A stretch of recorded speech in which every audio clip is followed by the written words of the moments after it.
Well, hey, here we go, and today we're doing Chapter 9. It's a pretty easy chapter, kind of a grab bag of stuff. Right? We're going to talk about using references to other worksheets within a workbook, and then even reaching out and using stuff in other Excel files, other Excel workbooks.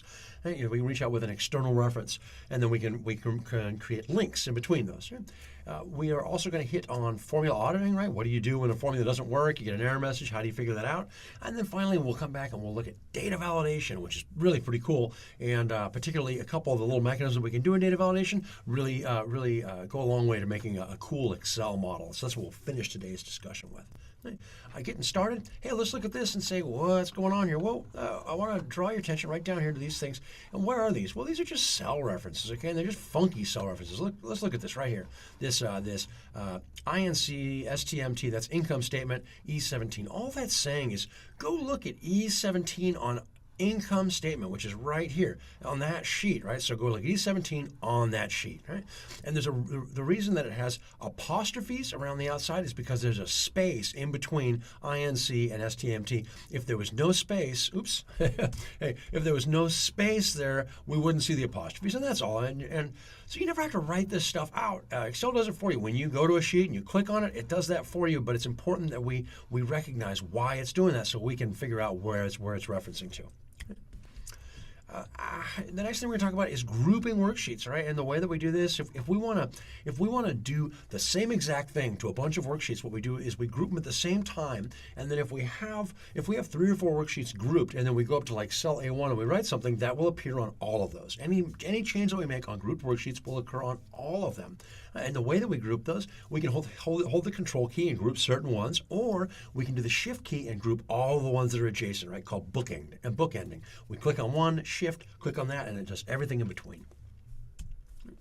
That's what that looks like. We're gonna go ahead and we're gonna select all these. We're gonna group these together, and then we're gonna do stuff like fill across, all right? And that's a good way of making them all the same, is using the fill across. And we'll look at that in our demo today.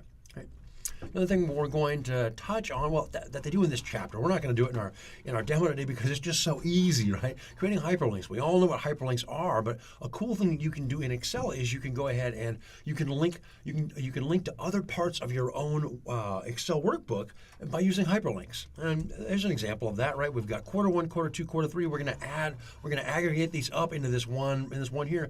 But hey, our boss is ancient, right? He doesn't know how to navigate around on worksheet tabs. How about if we make these hyperlinks to those locations in the workbook, right? So we come here and we say, hey, go ahead and that Q1 right there, that quarter 1, let's go ahead and make that a hyperlink that goes to quarter 1 page in this Excel workbook.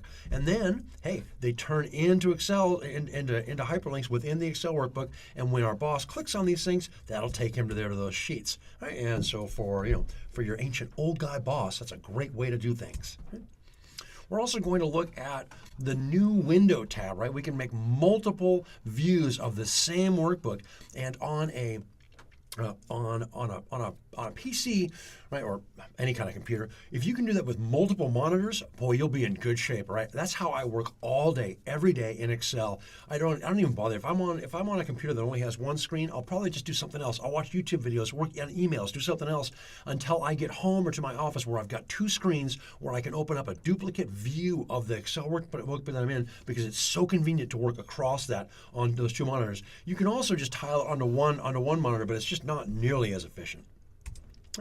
And then once you've got those new windows open, you can go arrange all in tile, and the view you'll get is something like this, right? You get this all onto one screen, and this is actually, and so you can see it's the same workbook, right? They've all got the same things, but you're just on a different worksheet on each one of these views, and then when you do something on one, it'll affect the other ones. We're also today going to look at 3D references, right? And these things are super cool, right? We can go ahead and it's kind of like if we envision like all these worksheets as actually being sheets of paper, and and we line them up perfectly so that they're all in the same spot, then we can go ahead and we can pierce through those with a reference that says, hey, go and add up everything that you find in cell A1 in all of these sheets, right? So let's call it a 3D reference.